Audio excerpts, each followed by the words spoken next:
Okay, tonight we're going to talk about the SU-37, the civilian version of the Army's C-37. There were some slight differences, which I'll talk about as we go along. There were 15 of them made.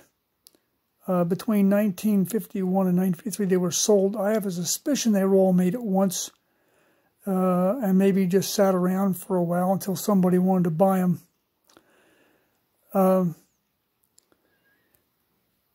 I was fortunate to get a roster for where they, the serial numbers and where they went to. 6 of them went to G.R. Wood of Pitman, New Jersey. And 6 of them went to Mertz Whiteway Tours, which was in West Philadelphia, around Spring Garden and 40th, maybe. I'm not sure about the cross street, but out in that area there. I'm going to talk about the other 3 first, because it's simpler to keep that straight. One, that's number 012, went to Lebanon Auto Bus Company, which is in Lebanon, Pennsylvania. They're still in operation. I went out there and talked to them several times in the 70s, like 73 through 78, talking to them. Somebody thought it had been in a crash. They didn't have it anymore. I went out and talked to retired bus drivers who had worked for them. Nobody remembered much about it. Nobody knew where it went. There's always the possibility that it got into a junkyard and someone made an office out of it and it could still be there, but I doubt it. It was later on I had heard someone say that it had been on old Route 22, which is before the Allentown-Harrisburg Expressway went through. I think that's number 78. On old 22, icy night, and crashed up. So that one was out of the picture. Another one I chased down was Bushy Bus Service, which was number 11. And that was out near Harrisburg. I think somebody said that they had been joined to into Harrisburg Railway bus system at one time. I chased it down through talking to people and the state research on it. It was registered still in Pennsylvania, so I was able to find out where it went. I think I talked to somebody at a Bushy car wash, and finally chased it out. It was in Altoona, up in that area up in there. A guy had it, and he made a camper out of it, and he was very happy with it. And then a few years later, I called him up to see if it was still around, and he said it had been in a fire.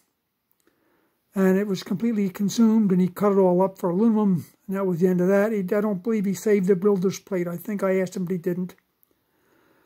And another one was the International Harvester Company, which was Hess Brothers in Red Hill, Pennsylvania, which is now Perkins Tours.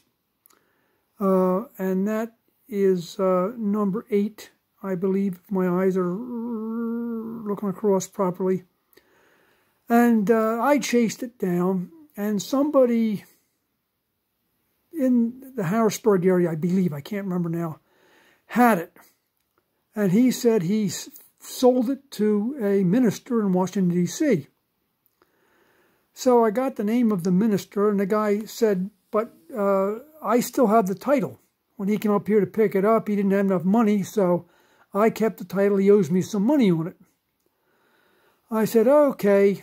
So I managed to call the man. I don't remember if I went through directory services, but I did get his phone number. I talked to him about it. He had that, and he was running it with his church. The church was in northeast Washington. And he had another bus. He had a Brill Army bus there. And he talked about that. And I went down there. The Brill Army bus was there. I went to see if it had the builder's plate. It didn't. And I called him up about it later on, and I said the builder's plate was gone. He said, yeah, somebody got it, so I said, okay. And I wanted to buy the ceiling label, the Brill ceiling label, and he said, well, what do you pay? And I said, $2, and he said, no, I want $5, and I said, okay, never mind. Now, back then, I'm not saying it was a lot of money, but it was above its cost, and I'd have to go track him down. Well, if I had been smart, I would have gone over and bought the plate for $5 to his house. He lived over in Washington Heights, maybe. I can't remember the name. Capitol Heights, maybe, is what it's called. And I was over in that neighborhood, but I didn't go to his house. Later on, a few years later, maybe 4 years later, I called him again, and he said, the bus is in my yard here. It's not running. And he talked about it a little bit, and he said he did have a SU-37 shop manual for it. I said, okay, well, I already had one, so I didn't get excited about that. Now, looking back on it now, I should have moved on it and gotten that shop manual, and I could have gone down to buy that and talk to him about the bus. Since then, I mean, I was very young when I was doing all this stuff. I think what he did, he took the plate off the Army bus and stuck it on his SU-37, and he had the title for the Army bus, so he was on his way. He didn't care about the money he owed or anything like that.